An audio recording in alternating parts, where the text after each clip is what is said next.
Well, this was an inevitability to talk about. Yeah, sorry I've been heavily delaying this over and over and over and over and over since I saw it. The reason why it took so long for me to talk about this is because I had all this wrestling stuff to talk about, and then I started diverging from that point, and then I wanted to talk about Aquaman, and then I had gotten sick, and I couldn't talk about it during December when I had seen it. So ultimately, here we are.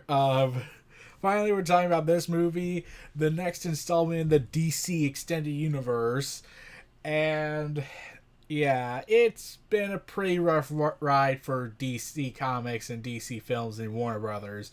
Like, the only good, successful film, in a lot of people's opinion, is really Wonder Woman. Man of Steel is mixed. Justice Batman v Superman is the movie that had potential and was looking to go somewhere differently, but they screwed it all up and made a big generic sci-fi explosive action film. Suicide Squad was mishandled, and now we get Aquaman, the second best of the DC Extended Universe. And now the whole Aquaman is a joke and whatnot. Save the Environment is now the second best movie and one of the most hyped movies of 2018 that everyone was excited to see because, hey, it's Aquaman, it's Jason Momoa, the guy from Game of Thrones. So, yeah, there was a lot going on with this. This takes place a year after the events of Justice League, a movie I still have not yet watched. And I have it on my Blu-ray set, but, yeah, I still haven't watched it.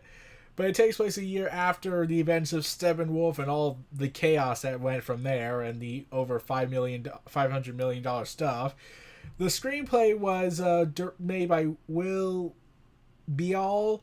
The story was by James Wan and Jeff Johns, master of the retcons. And yeah, this was a 2-hour flick, and it was possibly one of the most comic-y, booky kind of movies in the history of the DC Extended Universe, and pretty much the most comic-y in the Marvel universe as well. So, yeah, like this is my personal opinion from the comic book movies I see.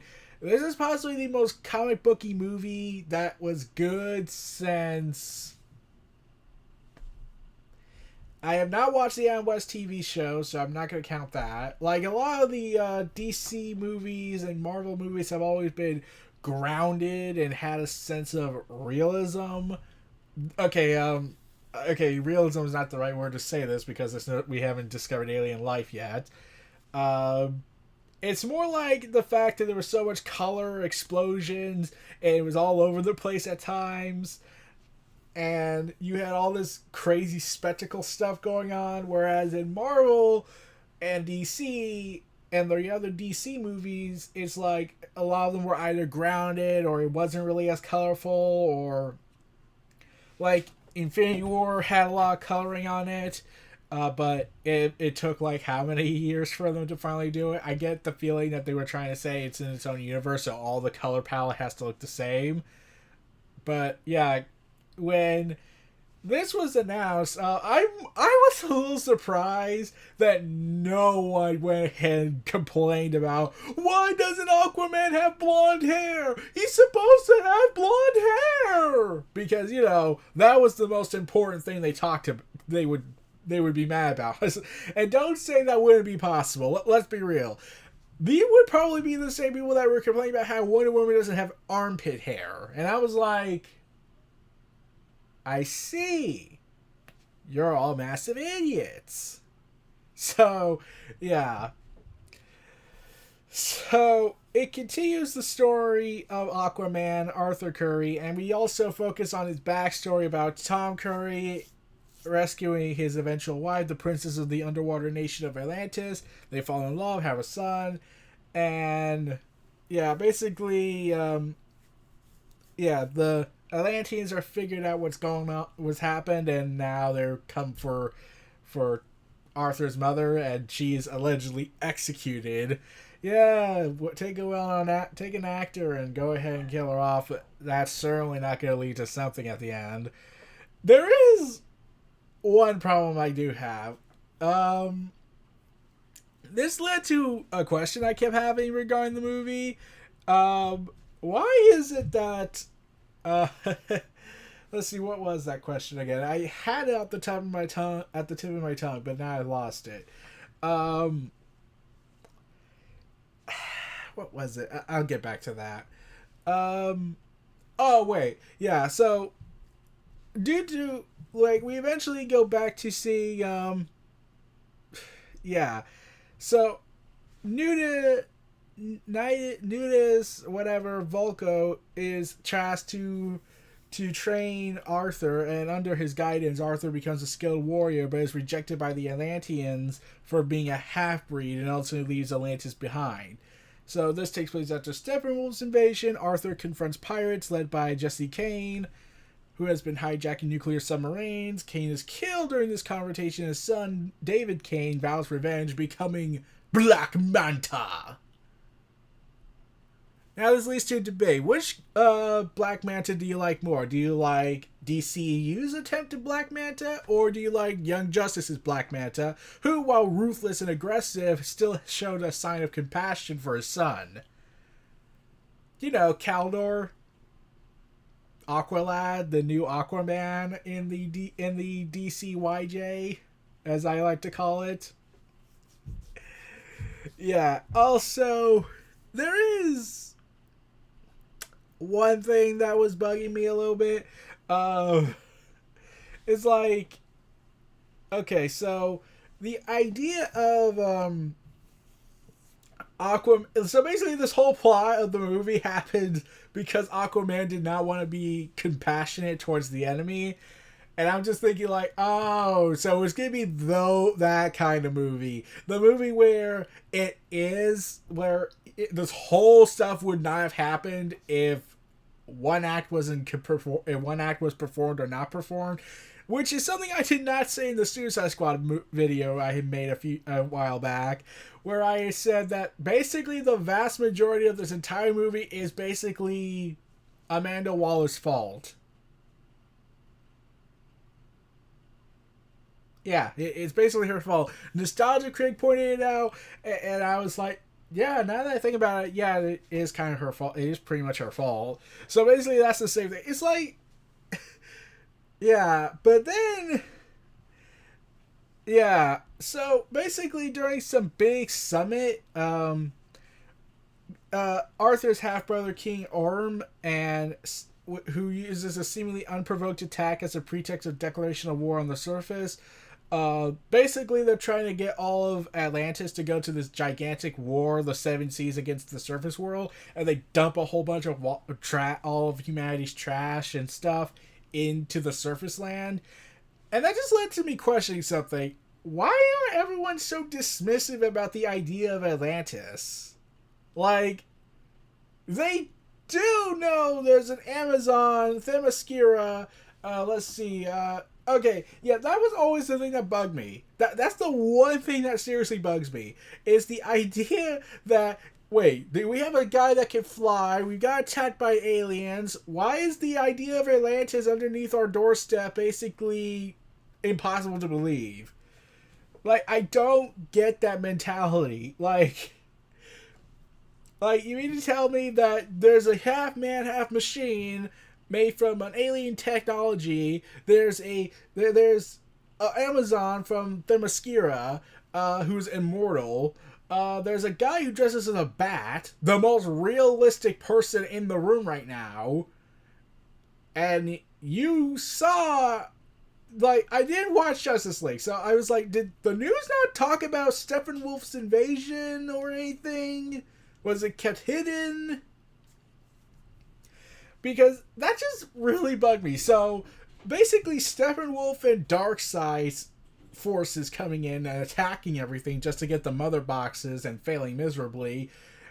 Oh, that confirms it. But hearing Atlantis, everyone's like, where'd you learn that BS? And it's like, what? Yeah, that's one of my two biggest gripes about the movie, honestly. Like, the idea that no one can believe the idea of Atlantis underneath the sea, even though there's a world filling with metahumans, and there's going to be the metagene, and the alien invasion and whatnot. Like, they could, like, if the guy wanted to, he could have made up a phony statement where he could have said that maybe they were maybe they're from another planet and they came underwater and lived among us for a long time and we just didn't know about it. Like, that's not out of the realm of possibility if he wanted to go there. But now it's like, where'd you learn that BS? And like, and that just leads to a question. I know humanity sucks a lot, but I don't think that a submarine would firing on unidentified objects or people that they can't detect on their radar is a first response to contact. Okay, maybe you can make the argument that maybe it was they thought it was something else, like Zod's forces again, remnants of it, and they had a history of invasion, so they feared that maybe this was a secret meeting for an eventual invasion. Okay, you could make that argument if it really was a real submarine crew, but the idea of a submarine with allegedly attacking these people that they don't even believe in, it just seems insane. Oh, and then we also learned that it turns out to be had been the future Black Manta's fault, who got paid by the half brother King Orm to basically begin uniting the Seven Seas in his crusade to launch an attack on the surface world, which leads to a problem. You would think that this plot point would be brought up again. Never brought up again. Yeah, they don't learn that he had hired Black Manta to fake a war and make a fake attack. Yeah, it's never brought up again. It's not revealed by the future deposed king. It's not revealed by Black Manta. For all they know, Black Manta got in contact with them, and he got paid to kill Aquaman. Mira was an exception, but really that was really debatable. Yeah, but like, how is it? It's like, did they even, when they destroyed the submarine, did they go in it? Was it destroyed completely? If not, then why didn't they think about it? Wait, like, they did not question that. And it's never brought up again. It's never used to depose the king. It's tested through the ritual system, through the honor system, basically, and not through the... We have evidence. Yeah. And sure enough, when I had seen this movie and was hearing a lot about Black Manta, I was thinking like Black Manta was gonna be the main antagonist, not this half brother of Arthur. And it turns out that's not really the case. It turns out that Black Manta is not the main villain. In fact, I assumed he died at the end of the movie. Because Mira and Arthur had tossed this big boulders at Black Manta, and he shoots his lasers at very close range, and it's like, how did that not blow up your face? Like, you should be like way beyond Two-Face levels of scars. No, he's all right at the end. But, yeah, also we see the Kraken, so that was awesome. Jason Momoa as Aquaman was awesome. I loved a lot of the characters. I liked like how they talk about what happened in the past, but not make it the complete focus. I love that mostly. But at least they kept it contained. Like, if they didn't bring up the fact about the Steppenwolf thing, you could make the argument this was trying to restart the universe because of how botched it's gotten. But it's like, it seems like DC's trying to salvage what they can with this universe, take all the positive stuff and get rid of all the negative stuff, which led to everyone hearing reports about Henry Cavill no longer being Superman and how they're probably going to change him to Michael B. Jordan, which makes no sense. Like, no dismissing to Michael B. Jordan's talents. He's a phenomenal actor. Killmonger can prove that. It's just that I don't think fans would have loved that. even if he wasn't in the MCU, because it was like, okay, here's my perspective on that part. It's not the traditional Superman that we would be used to. It would be different, but at the same time, there is a universe of a Superman that's black and president of the United States, which granted should be counted for every single major law that he's broken under the span of 1 second when he's sworn in. But that's never brought up in that universe because that's not the prime focus. Anyways, and there was another thing that a little bit bugged me, but this was nitpicking. Why did when Arthur got the trident, the golden trident, where did he get that suit? Yeah, I was just left wondering, like, where did you get that suit? Also, yeah, it turns out that Atlanta is not dead, so that's not shocking. But the one thing I really loved was the fact that while Arthur is somewhat brooding, he still has a sense of humor about him.